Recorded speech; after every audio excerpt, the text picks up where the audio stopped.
आदू व्यंकू महाराज असेच बसून राहतात, कुणाशी बोलत नाहीत, काय खात नाहीत. बघत नाही रे मला.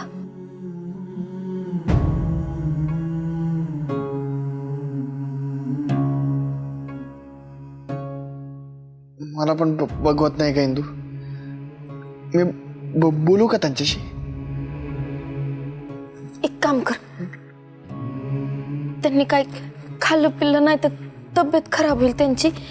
तूच भरवतो का त्यांना?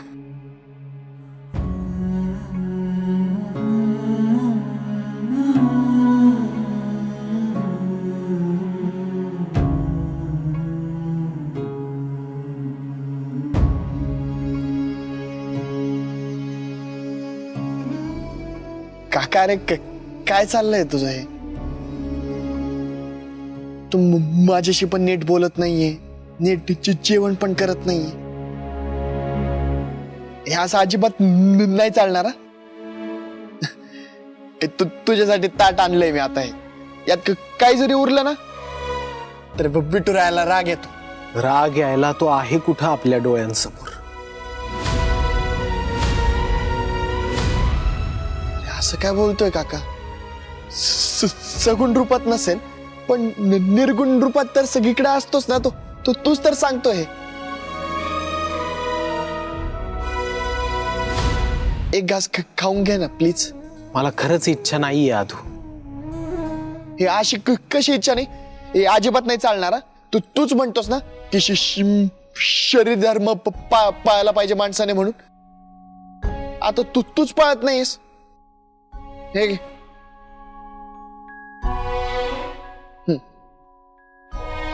आधू खरंच नकोय रे. अरे पण का? कारण मी अज्ञानी आहे, अबोध आहे. विठुरायानी दिलेला संकेत सुद्धा मी ओळखू शकलो नाही. आज सुद्धा विठुरायानी दृष्टांत देऊन माझे कान उपटलेत. काय? तू माझ्या समोर आहेस हा सुद्धा भासच झाला मला. बास नाही महाराज. अहो हा विश्वास आणि अविश्वासाचा खेळ आहे.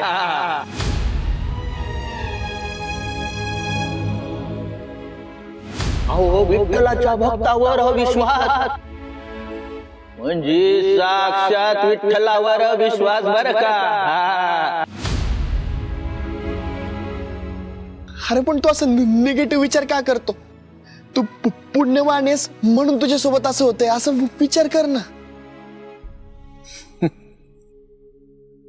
मी आणि पुण्यवान? हो काका, तुझ्याहून जास्त पुण्यवान कोण असणार आहे मग? तुझ्या पुण्याची चांगलीच परिस्थिती आली आहे मला. तेव्हा व्यंकू महाराजांनी आमच्यासारख्या अनेकांना आसरा दिला या विठुरायाच्या मंदिरात.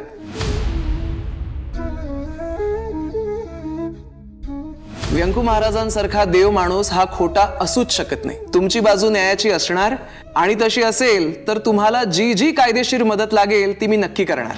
तुला कल्पना पण नाहीये काका किती निस्वार्थ बुद्धीने तू सगळी कामं केली आहेस म्हणून. अरे त्याचं फळ असं मिळालंय आपल्याला की तो जज सुद्धा आपल्या सत्याच्या आणि न्यायाच्या बाजूने उभं राहिला. राम कृष्ण हरी, ही सगळी विठुरायाची शिकवण आहे रे. मग आता या अन्नाला त्याचा प्रसाद समजून खा. नाही म्हणायचं नाही, बिलकुल चालणारच नाही.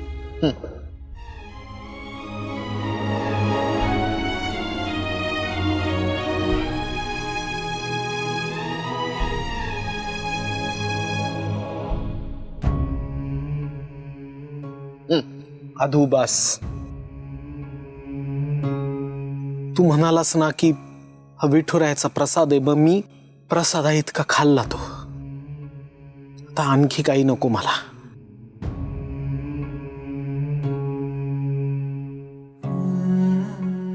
काका पण अरे हे बघ, विठुरायाचा संकेत धुडकावलाय मी. अरे त्याच्या भक्ताला ओळखू शकलो नाही मी. माझ्या हातून चूक नाही, खूप मोठा अपराध घडलाय आधू.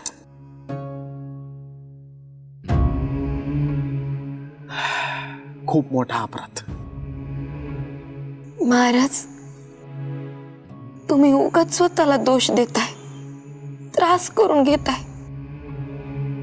तुम्हीच म्हणता ना, कुठलीच गोष्ट टिकून राहत नाही.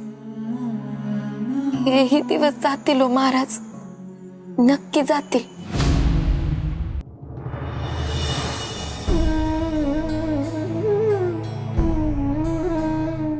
अहो, विठुराया तुमच्यापासून दूर गेलाय असं का म्हणता तुम्ही सारखं सारखं? असं काही नाहीये. तो इथेच आहे, आपल्या आसपास. तुम्हीच नेहमी म्हणता की विठुराया आपल्या भक्तांची कायम परीक्षा घेत असतो म्हणून. तशीच ही तुमची परीक्षा आहे. पण माझ्या हातून अपराध घडलाय शकू, हे तर खरंच आहे ना. आयुष्यभर लोकांना मी हेच सांगत आलो कीर्तनातून की विठुराया हा भक्त वत्सल आहे.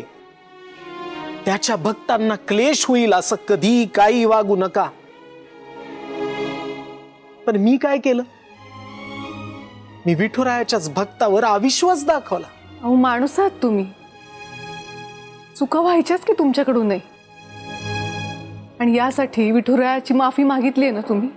आणि माझी खात्री आहे विठुरायाने तुम्हाला माफ केलं असेल. विठुरायानं मला माफी दिलेली नाहीये शकू.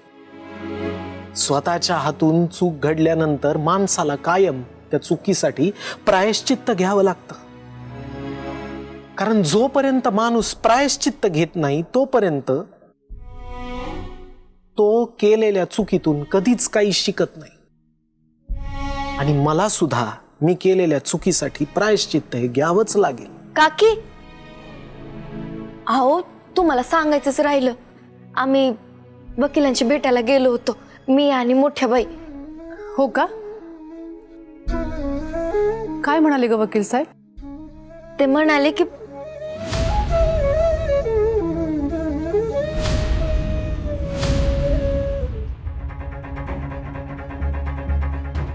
लईच मोठी पार्टी दिसते. करोडपती माणसाचं घर असणार आहे.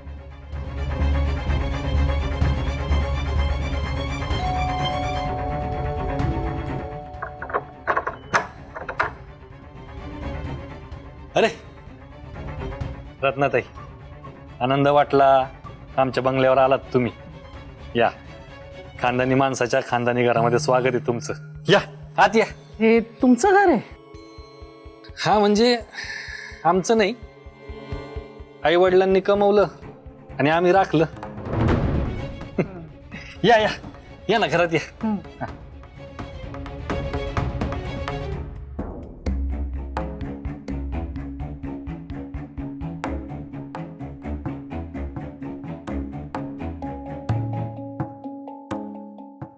घर छान आहे तुमचं. तुमच्या नावावर आहे का? हो, आमच्याच नावावर आहे. का काही डाऊट आहे का तुम्हाला?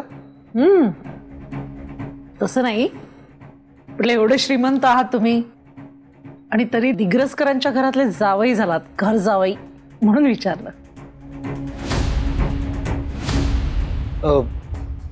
प्रेमामुळं काय झालं, दिग्रसकरांच्या एकुलत्या एक मुलीवर प्रेम करून बसलो आम्ही. मग लग्नासाठी मागणी घातली, पण मोठ्या बाईंनी अट ठेवली, लग्न करायचं असेल तर घर जावई म्हणून यावं लागेल सगळी इस्टेट सोडून. मग काय नाईलाज झाला आमचा. काय आहे, ते त्यांच्या एकुलत्या एक पोरीला नजरेआड करू शकत नव्हते आणि आम्ही नारायणशिवाय जगू शकत नव्हतो. म्हणून व्हॅलेंटाईन डेचा एक दिवस बघून आम्ही लग्न करून घेतलं आणि सगळी इस्टेट सोडून आम्ही घर जावई म्हणून तिथं राहायला लागलो. एवढं नाईलाज म्हणून राहावं लागतंय तिथं, अतिसामान्य गरिबासारखं. बरोबर आहे तुमचं. काही वेळा नाईलाजामुळे बऱ्याच गोष्टी स्वीकाराव्या लागतात. मलाही कराव्या लागल्या तशाच.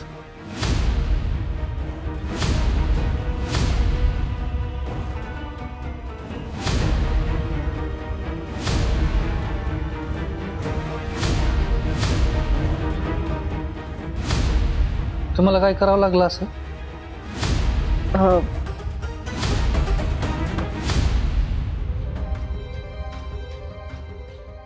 इंदू, सांगतेस ना वकील साहेब काय म्हणाले ते? हा, निकाल आपल्या बाजूनेच लागणार म्हणाले. घर आपल्याला मिळून जाईल आपलं परत, फक्त जरा थांबावं लागल. चला, हे एक बरं झालं. एक विचारू का काकी? काय ग? माझं काही चुकलंय का हो? गेले काही दिवस झालं मी बघते व्यंकू महाराज मी दिसले की तिथून निघून जातात. माझं तोंड पण बघत नाहीत, माझ्याशी बोलत नाहीत. चुकलंय का माझं काही? नाही ग बाळा, तुझं काही नाही चुकलेलं. त्यांचं मन त्यांना खातंय की त्यांना त्यांच्या शिष्येवरच संशय घेतला.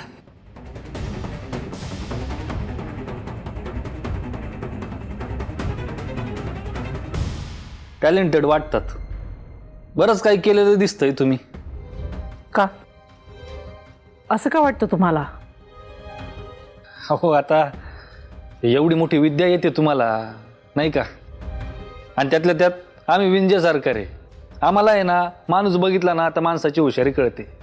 तुमचं नाव रत्ना, नावातच रत्न असल्यामुळे अनमोल आहातच तुम्ही. आणि रत्नाची जाण असलेला माणूस पाहिजे, नाही का? तो आम्ही आहोत.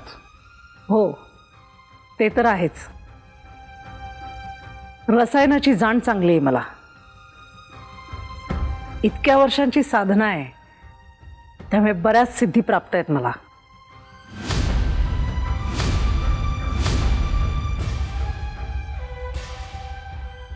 अहो, पोपटरावांच्या जागी असतो ना आम्ही, तर डोक्यावर घेऊन नाचलो असतो तुम्हाला.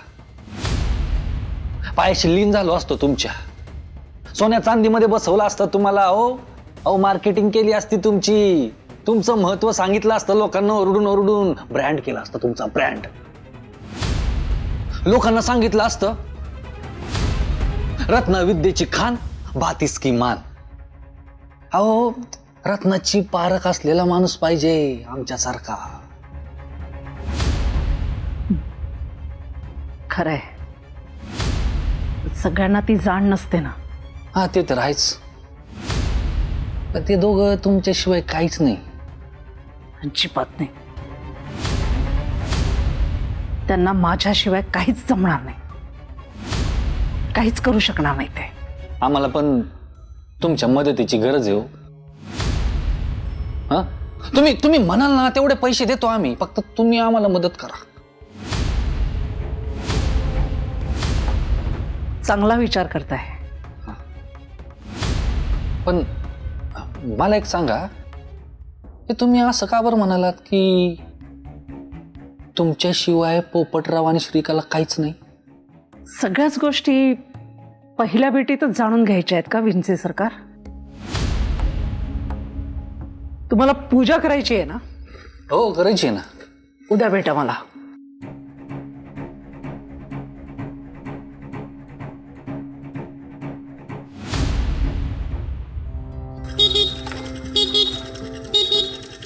ए बाबा, जागा आहे की जा ना इथून. उफ, ये गुस्सा.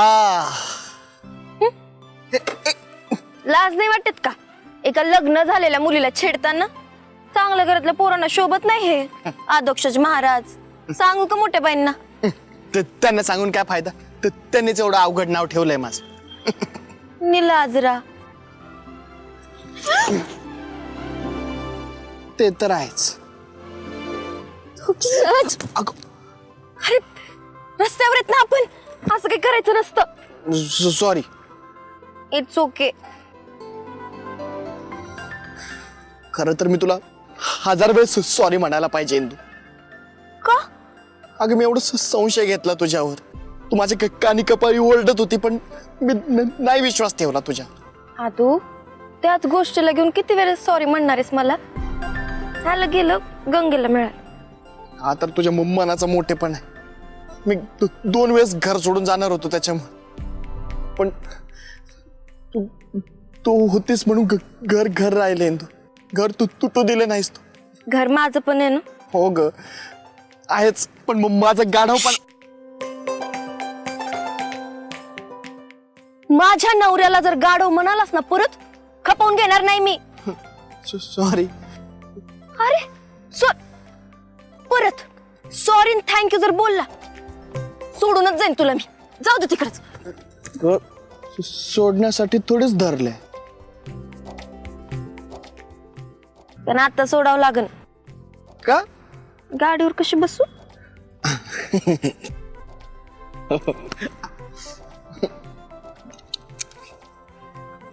बसली?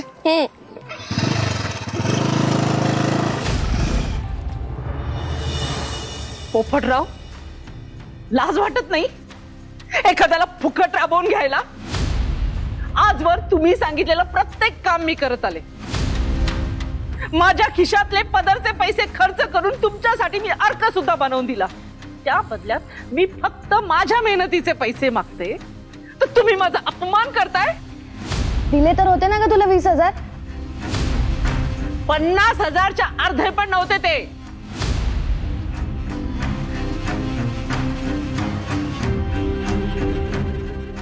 अचानक तुला इतक्या पैशांची का गरज पडली ग?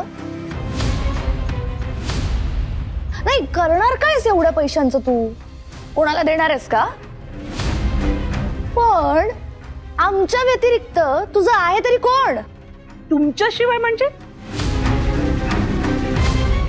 तुम्ही मला तुमची मानता? हे पोपटराव उठसूट मला भिकारी म्हणतात ते? अगं ते रागात म्हणतात ग. रागात? इतकी पण मूर्ख नाहीये. मला माहिती आहे तुम्ही तुमच्या गरजेसाठी मला जवळ केलंय. जेव्हा तुमचं काम संपेल ना याच घरात तुम्ही मला धक्के मारून बाहेर काढाल. माझ्या म्हातारपणाची सोय करून ठेवावी लागणार ना, म्हणून मला माझे पैसे पाहिजेत. श्रीकला बघ, झालं हिचं भीक मागणं सुरू. भीक मागणं? बघितलंस, भीक मागते मी श्रीकला. अरे अर्क काय फुकट येत होता? सांग त्यांना. भीक मागते म्हणे. त्यासाठी मी केलेली मेहनत, मी दिलेला वेळ याची काहीच किंमत नाही. अगं तुला राहायला घर दिलं, 2 वेळचं खायला दिलं, त्याची काही किंमत नाहीये का? ते पैसे आधी तू टाक. पोपटराव, तुम्हाला ना माणसाची किंमत नाहीये. तुमच्या या स्वभावामुळे तुम्ही रस्त्यावर आलात. तोंड लपून फिरत होतात तरी पण तुम्हाला अक्कल नाही आली. लाज वाटते मला तुमच्या सोबत राहण्याची सुद्धा. थोबाड फोडे ना तुझं. माझ्या बाबांशी असं बोलायचं नाही. थोबाड फोडणार माझं? हो फोडेन.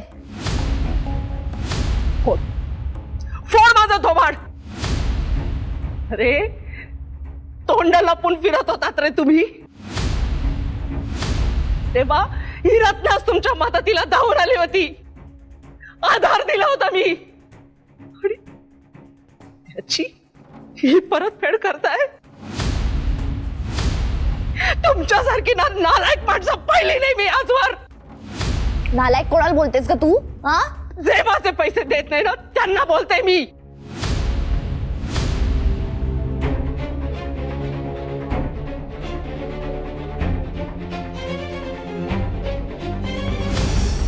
हे बघा सासूबाई, विंजे सरकार असताना तुम्ही कशाला टेन्शन घेतायत? हा, ते पाठ राखीन बाई. ते काहीतरी आहे ना ते वारली नाही तसं नाही ते दाजी हा? अवघी चिंता वारली. हा करेक्ट. जावई बापू साधं बोला, असं मोठ मोठं बोलणं बंद करा. अहो सासूबाई, थोडा विश्वास ठेवा. आम्ही ना त्या रत्नाची मोहीम फत्ते करून आलोय.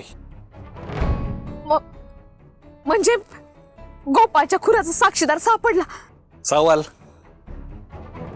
म्हणजे आता आपण श्रीकला आणि तो पोपट्या त्या दोघांनाही घरात काढता येईल. ते सुद्धा नुसतं नाही, चांगला धक्के लाता बुक्क्या मारून काढता येईल. इंदे ऐकतेस ना, आता आपल्याच घरात जाण्यासाठी आपल्याला वर्षानुवर्ष थांबायला लागणार नाही. चांगलंच आहे पण आता आहेच का तुझं पण किंतु परंतु? काय झालं आता? काय पाठ राखीन बाई, दाजींच्या कर्तृत्वावर डाऊट घेताय तुम्ही. हा नाही दाजी तसं नाही. शेवटी ती रत्ना श्रीकला आणि पोपटरावच्या टीम मधली आहे. आत्ता हो म्हणते आपल्याला, नंतर आपल्यावर सुलटली तर काय करा.